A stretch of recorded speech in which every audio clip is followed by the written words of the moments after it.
Hello everyone, ICT virtual classes में मैं योगेश केमनी आपका स्वागत करता हूं। तो जैसा कि आप जानते हैं, हम लोग कर रहे थे क्वेश्चन वर्क एनर्जी पावर में, यानी कि कार्य ऊर्जा शक्ति पे हम प्रश्न कर रहे थे। चलिए क्वेश्चन लिखते हैं। क्वेश्चन है अ बॉल ऑफ मास 500 या 50 केजी, बॉल कहाँ 500 किलो की हो जाएगी। A ball of mass 50 KG is moving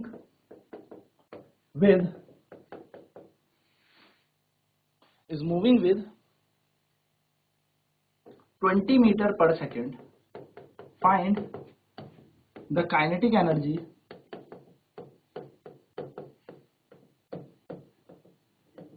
of the ball.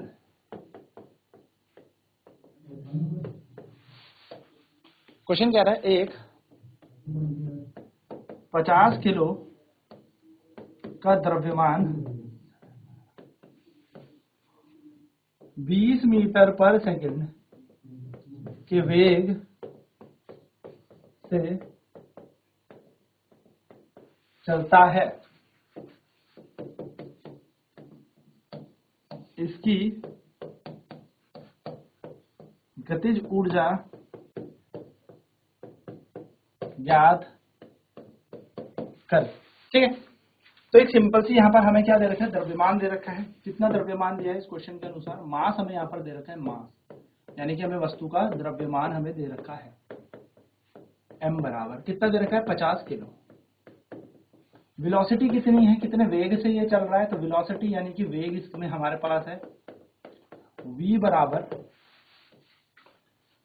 20 metre पर सेकंड के वेग से ये चल रहा है, 20 मीटर पर सेकंड। हमें क्या निकालना है, काइनेटिक एनर्जी। काइनेटिक एनर्जी हमें निकालनी है, गतिज ऊर्जा हमें यहाँ पर ज्ञात करनी है। सो हम जानते हैं गतिज ऊर्जा का जो सूत्र होता है वो होता है हाफ mv²। ये सूत्र हम जानते हैं। तो k की जगह k, हाफ की जगह हाफ, m के मान दे रखे हैं 50 और v का स्क्वायर कितना हो जाएगा, 20 का स्क्वायर।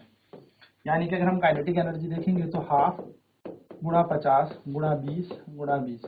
इसलिए मैं कहता हूँ देखो, कैंसिल मत क्या करो, 50 काटोगे 25, फिर 25 का टेबल देखोगे, इससे बेटर है ना 10 काटो।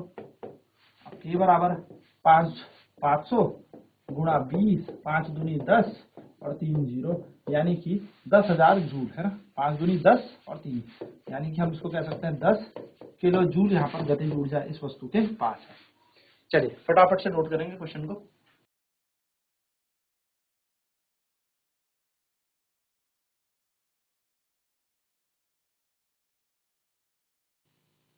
A ball of mass 50 kg is moving with 20 metre पर second, find the kinetic energy of the ball. ठीक है, एक 50 किलो का द्रव्यमान 20 मीटर पर सेकंड के वेग से चलता है, इसकी गतिज ऊर्जा ज्ञात करें। तो सिंपल सा था, मास हमें दे रखा था द्रव्यमान 50 किलो, वेलोसिटी हमें दे रखी 20 मीटर पर सेकंड, और हमसे क्या बोला है, हमसे काइनेटिक एनर्जी पूछे, गतिज ऊर्जा हमसे पूछे। तो गतिज ऊर्जा का सूत्र क्या होता है, हाफ mv²। लगा देने का, हाफ की जगह हाफ, m की जगह 50, v का स्क्वायर 20 का square.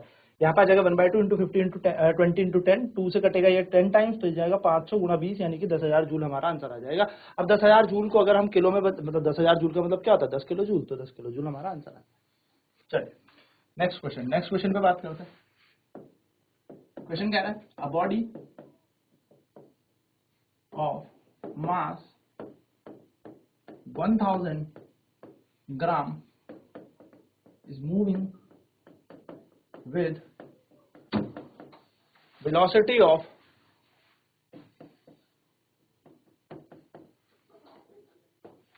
18 kilometre per hour. Find its kinetic energy.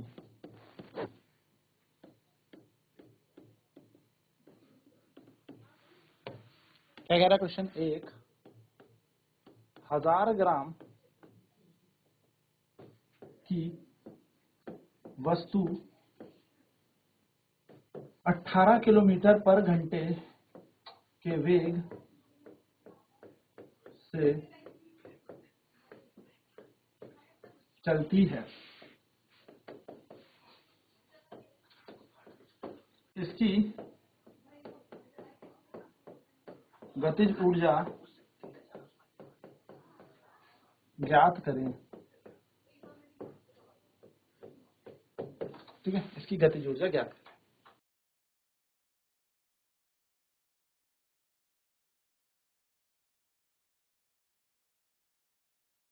सो हमें क्या दे रखा है वस्तु का हमें वस्तु का यहाँ पर क्या दे रखा है, भार दे रखा है, द्रव्यमान दे रखा है। तो वस्तु का द्रव्यमान हम यहाँ पर कितना देखेंगे, तो मास ऑफ बॉडी हमें दे रखा है 1000 किलोग्राम, 1000 किलोग्राम। तो हम यहाँ पर लिखेंगे मास हमें यहाँ पर गिवन है, मास यानी कि द्रव्यमान हमें यहाँ पर दे रखा है m बराबर 1000 ग्राम।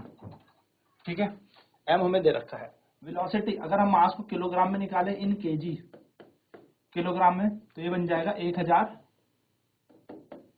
बटा 1000 करना पड़ेगा। अब सभी जानते हैं 1000 ग्राम मतलब 1 किलोग्राम होता है ना, 3 जीरो कट गए। चलो, तो मास हमारे पास आ गया 1 केजी। नेक्स्ट वेलोसिटी हमें दे रखी है। वेग कितना दिया है, 18 किलोमीटर पर घंटे। अगर इसे मीटर पर सेकंड में निकालें तो बन जाएगा 18 गुणा 5 बटा 18। तो 18 से 18 कट गया, तो 5 मीटर पर सेकंड ये हमारा क्या बन गया, वेलोसिटी बन गई। तो मास कितना आ गया हमारे पास, 1 केजी। वेलोसिटी कितनी आ गई हमारे पास, 5 मीटर पर सेकंड। तो अगर मैं काइनेटिक एनर्जी निकालूं तो हाफ mv² बन जाएगा। तो k बराबर हाफ, m की जगह लगा दो 1 और v का स्क्वायर यानी कि 5 का स्क्वायर। तो k बराबर हो जाएगा 1/2 गुणा 25। तो k की वैल्यू आ जाएगी 25/2 यानी कि 12.5 जूल। ये काइनेटिक एनर्जी आ जाएगी। 25/2 कितना होता है, 12.5 होता है ना। तो 12.5 जूल हमारी काइनेटिक एनर्जी हमारी आ जाएगी। सिंपल सा क्वेश्चन है। मास हमें दे रखा है 1000 किलोग्राम। 1000 किलोग्राम का मतलब क्या हुआ, 1 किलो। वेलोसिटी हमें दे रखी थी 18 किलोमीटर प्रति घंटा, यानी कि 18 गुणा 5 बटा 18। आप सभी जानते हैं कि किलोमीटर प्रति घंटे को मीटर पर सेकंड में अगर आपको बदलना है तो 5 बटा 18 से मल्टीप्लाई करना पड़ेगा। सिंपल सा, हमारा आंसर हमारे पास है।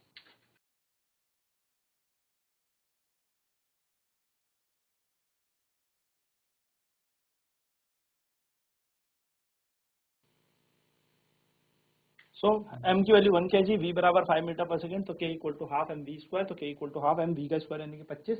तो ये बन जाएगा हाफ गुणा 25 यानी कि 12.5 जूल। हमारा यहाँ पर क्या आ जाएगा, 12.5 जूल हमारी काइनेटिक एनर्जी आ जाएगी। चलिए आगे बढ़ते हैं, क्वेश्चन करते हैं। क्वेश्चन अगला कह रहा है, a ball of mass 50 kg is at a height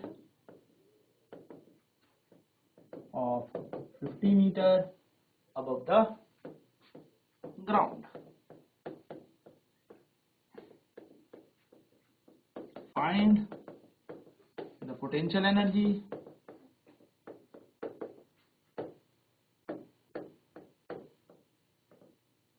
possessed by the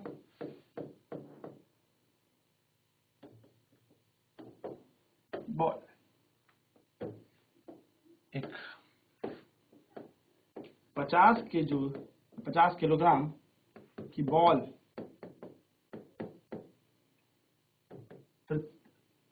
जमीन से या भूमि से, जमीन से लिख लो, जमीन से 50 मीटर ऊपर ऊंचाई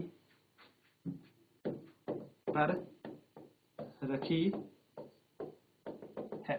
ठीक है, रखी है। इस बॉल के पास कितनी स्थैतिक ऊर्जा होगी।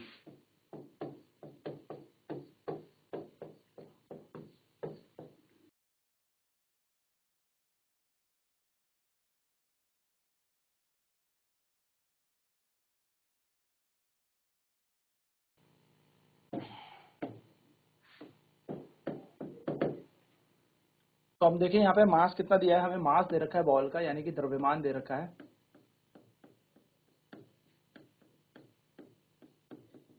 50 किलो। ठीक है, 50 किलो हमें द्रव्यमान दिया है। कितनी हाइट पे, 50 मीटर पे, यानी कि हाइट भी हमें यहाँ पर दे रखी है। कितनी हाइट है, कितनी ऊंचाई पर यह है, तो ये है हमारा 50 मीटर की ऊंचाई पर ये वो। आप जानते हैं जब हाइट पे होगी तो ग्रेविटी इसके पास होगी, कुछ ना कुछ ग्रेविटी तो है ही पृथ्वी के पास, तो गुरुत्वाकर्षण कह लीजिए या गुरुत्वीय त्वरण कह लीजिए। तो ये गुरुत्वीय त्वरण कितना होगा, तो ये है जी, कितना होता है 9.8 मीटर पर सेकंड स्क्वायर हमारा गुरुत्वाकर्षण त्वरण होता है, एक्सेलरेशन ड्यू टू ग्रेविटी। हमसे पूछी है पोटेंशियल एनर्जी क्या होगी, पोटेंशियल एनर्जी यानी कि स्थैतिक ऊर्जा क्या होगी, स्थैतिक ऊर्जा U बोलते हैं हम इसको, ठीक है। तो U बराबर क्या होता है, mgh होता है, U इक्वल टू क्या होता है mgh, पोटेंशियल एनर्जी का फॉर्मूला। तो U is equal to m कितना है 50, G की वैल्यू है 9.8 और H का मतलब कितना है 50, ये दे रखा है हमें। पॉइंट हटाओगे 1 10 लगाओ, 0 से 0 मार दो, U बराबर आ गया 98 इंटू 5 इंटू 50। अब 5 इंटू 50 का मतलब कितना हो गया, तो 98 इंटू 250 हो गया, यानी कि 25 इंटू 10 हम इसको कह सकते हैं। तो 98 को हम कर देते हैं 25 से मल्टीप्लाई, तो 5 8 40 का 0, कैरी 4, 5 9 45, 4 49, और ये आ जाएगा 9 दूनी 18 का 8, कैरी 1, 9 दूनी सॉरी 8 दूनी 16 का 6, कैरी 1 और 9 दूनी 18 और 1 19, तो ये जगह 0 6 15, यहाँ पर 9 और 1 10 4 14, और यहाँ पर एक कैरी तो 2 4, U बराबर आ जाएगा 2450 और एक 0 अपनी ही जगह, इतना जूल। ये हमारा क्या बन गया, पोटेंशियल एनर्जी बन गया, स्टैटिक ऊर्जा हमारे यहाँ पर बन गई। तो जब किसी वस्तु को यानी कि 50 किलो की वस्तु को आपने 50 मीटर की ऊंचाई पे रखा, तो आपके पास कितनी पोटेंशियल एनर्जी होगी, स्थैतिक ऊर्जा होगी उस बॉल के पास 24,500 जूल। यहाँ पर हमारे पास क्या होगी, पोटेंशियल एनर्जी होगी। सिंपल सी बात है, पर ये याद रखने वाली बात है। चलिए अगला क्वेश्चन करते हैं। अगला क्वेश्चन क्या कह रहा है, अगला क्वेश्चन कह रहा है a body of mass 80 kg initially at rest, a body of mass 80 kg initially at rest, after applying some force,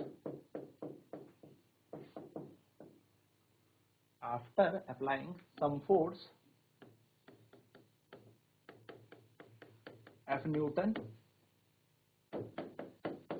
its velocity becomes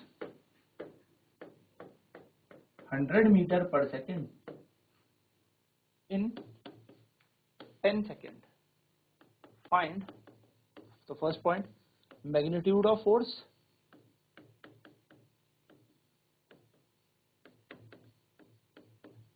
दूसरा displacement taken by body,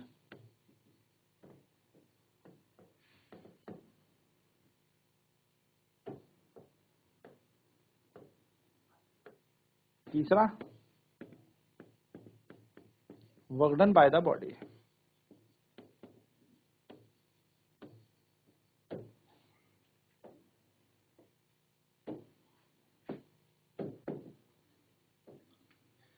एक 80 किलो का द्रव्यमान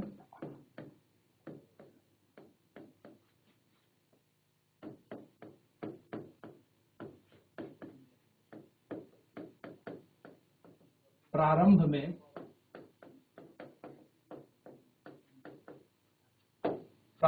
विराम अवस्था में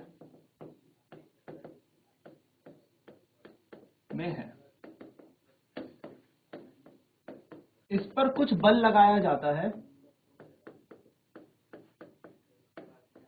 अब देखो कोई बॉडी अगर रेस्ट में पड़ी होगी, जैसे फुटबॉल आपके सामने, और फोर्स लगाओगे तो बॉडी चल जाएगी, तो इस पर कुछ बल लगाया जाता है F न्यूटन का। F न्यूटन का इस पे फोर्स लगा। अब F न्यूटन का अगर इस पे फोर्स लगा ना, तो इसकी वेलोसिटी 100 मीटर पर सेकंड हो गई, जिससे इसका वेग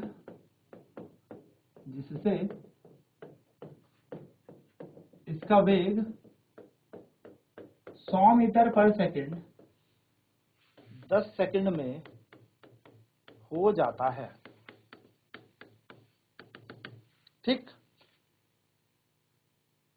इस ज्ञात करें। अब आपको कुछ चीजें यहाँ पे ज्ञात करनी है। सबसे पहले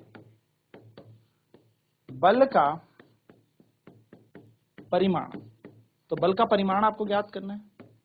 दूसरा विस्थापन, वस्तु द्वारा कितना विस्थापन हुआ ये आपको ज्ञात करना है।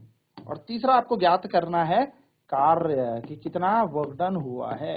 चलिए क्या क्या गिवन डेटा हमारे पास है उसके अनुसार वन बाय वन सारी चीजें निकाल देते हैं। तो मास ऑफ बॉडी हमें दिया हुआ है, मास ऑफ द बॉडी यानी कि वस्तु का द्रव्यमान हमें दिया है।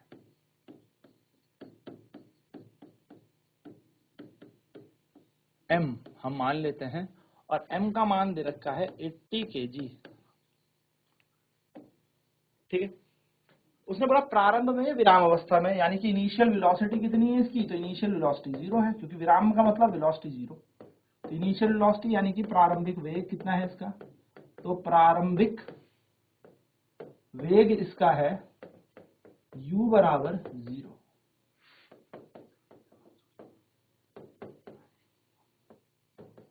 फाइनल वेलोसिटी यानी कि अंतिम वेग की मैं बात करता हूं, तो अंतिम वेग v बराबर कितना है, तो v है 100 मीटर पर सेकंड। अब ये कितने समय पे हुआ, ये F फोर्स लगाने से हुआ। ये कितने बल लगाने से हुआ, भैया बल लगा होगा तभी इसका वेग बदला होगा, तो F फोर्स लगाने से हुआ। ये F हमें निकालना है, कितने टाइम में हुआ, कितने समय पर हुआ, तो ये हमें दे रखा है 10 सेकंड के अंदर ही हुआ है। चलिए फटाफट से इसे नोट करते हैं, फिर बढ़ते हैं इसके सोल्यूशन की तरफ, क्योंकि सारा गिवन डेटा हम लिख चुके हैं।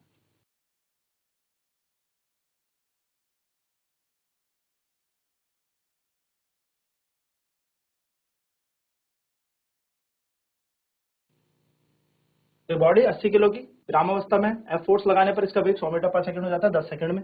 मैग्नीट्यूड ऑफ फोर्स यानी कि बल निकालना है। डिस्प्लेसमेंट कवर्ड बाय बॉडी, तो सबसे पहले फोर्स निकाल लेते हैं। फोर्स कैसे निकाला जाए सर, तो फोर्स इक्वल्स टू क्या होता है, देखो आप सभी जानते हैं एफ इक्वल टू होता है एम ए। अब ए हमें मिल जाए तो काम बन जाए, तो ए कैसे निकलेगा, वी माइनस यू अपॉन में टी। ए बराबर वी कितना है सर 100 माइनस यू हमारे पास 0 और 10 सेकंड है, यानी कि ए का मान आ गया 10 मीटर पर सेकंड स्क्वायर। ये एक्सेलरेशन आ गया, ए बराबर आ गया 10 मीटर पर सेकंड स्क्वायर। त्वरण आ गया।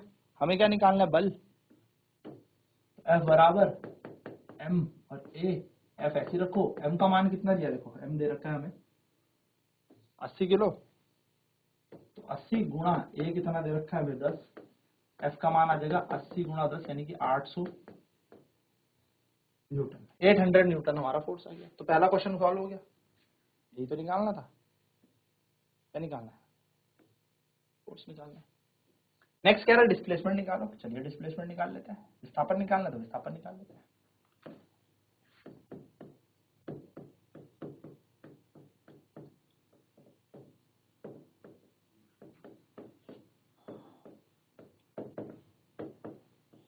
विस्थापन एस हमें निकालना है, तो डिस्प्लेसमेंट कैसे निकाला जाए, तो एफ हमारे पास आ गया, डिस्प्लेसमेंट निकालना है, तो हम कुछ भी इक्वेशन ऑफ मोशन यूज कर सकते हैं। तो हम यूज करते हैं थर्ड इक्वेशन ऑफ मोशन को यूज करते हैं। तो using third equation of motion,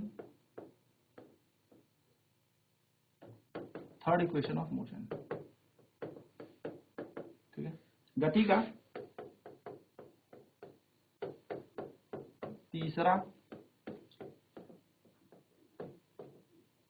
समीकरण, गति के तीसरे समीकरण द्वारा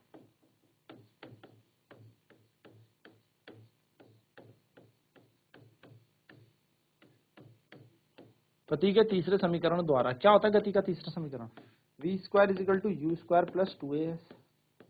तो v का स्क्वायर कितना हो जाएगा, v का स्क्वायर हो जाएगा हमारे पास 100 का स्क्वायर, u है 0, प्लस की जगह प्लस 2a, a कितना निकाला अभी हमने, a निकाला 10 और s की जगह s।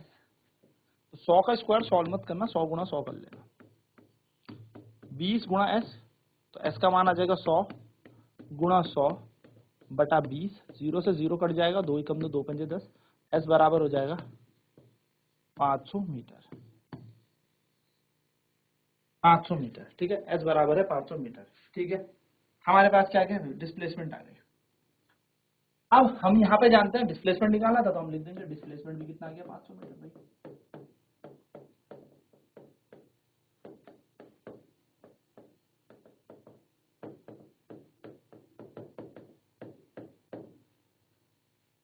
अब क्या करना है, थर्ड चीज पूछी हमसे वर्क।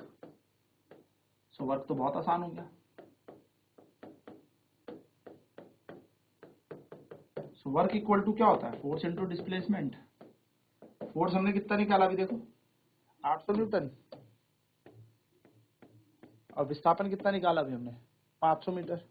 तो 8 पंजे 40 और 1 2 3 4, 1 2 3 4 इतना जूल, यानी कि कार्य बराबर आ गया, 3 जीरो हटाएंगे 1 2 3 तो बन जाएगा 400 किलो जूल। तो ये हमारा कार्य आ गया। इस तरीके से आप इस क्वेश्चन को पूरा सॉल्व कर सकते हैं। चलिए फटाफट से क्वेश्चन नोट करेंगे, देन इसका सोल्यूशन भी निपटा देते हैं। तो तीनों चीज हमने निकाल दी। क्वेश्चन कह रहा है कि एक बॉडी 80 किलो की रेस्ट में थी, जब एफ फोर्स लगा तो इसकी वेलोसिटी 100 मीटर पर सेकंड हो गई 10 सेकंड के अंदर। हमें फोर्स निकालना है, डिस्प्लेसमेंट निकालनी है और वर्क डन निकालना है।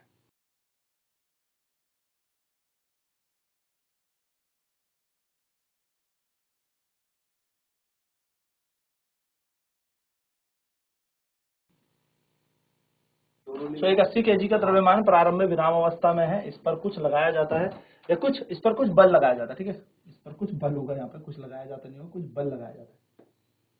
आप इसमें लिख सकते हैं इस पर कुछ बल लगाया जाता है एफ न्यूटन का, पर कुछ बल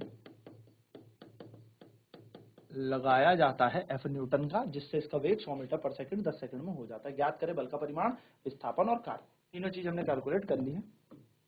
तो आपने देखा आपको क्या दिया है, मास दे रखा है 80 केजी, यानी कि 80 किलो का द्रव्यमान आपको दिया है। वेलोसिटी कितनी है, प्रारंभिक वेग है इसका 0, फाइनल वेलोसिटी अंतिम वेग कितना है 100 मीटर पर सेकंड है। फोर्स इसका एफ जा रहा है, समय कितना है टी बराबर 10 सेकंड।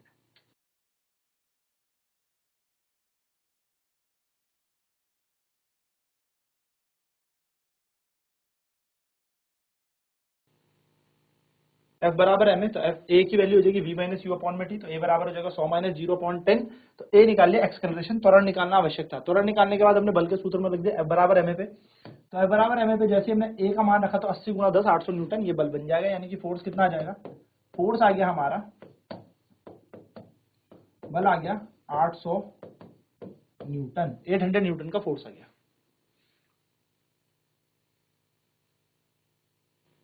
तो हमारा ए आने से हमारा फोर्स निकल गया। नेक्स्ट हमने थर्ड इक्वेशन ऑफ मोशन लगाई, v square equal to u square plus 2as। इससे हमारा एस डिस्प्लेसमेंट 500 मीटर आ गया। तो डिस्प्लेसमेंट विस्थापन भी हमने निकाल लिया। लास्ट में हमसे कार्य पूछा, तो कार्य होता है बल गुना विस्थापन, यानी कि फोर्स इनटू डिस्प्लेसमेंट। फोर्स 800 था, विस्थापन 500 था, दोनों को मल्टीप्लाई किया तो ये 400 किलो जूल हमारे पास कार्य बन गया। तो इस तरीके से हम पूरा का पूरा ये सोल्यूशन निकाल सकते हैं। तो आई होप आपको सारी चीजें क्लियर हो गई होंगी। हम नेक्स्ट क्लास में इसके बचे हुए प्रश्न करके चैप्टर को कर देंगे खत्म। तो आज की क्लास में इतना ही। ICT वर्चुअल क्लासेस में जुड़ने के लिए धन्यवाद। आपका दिन शुभ हो।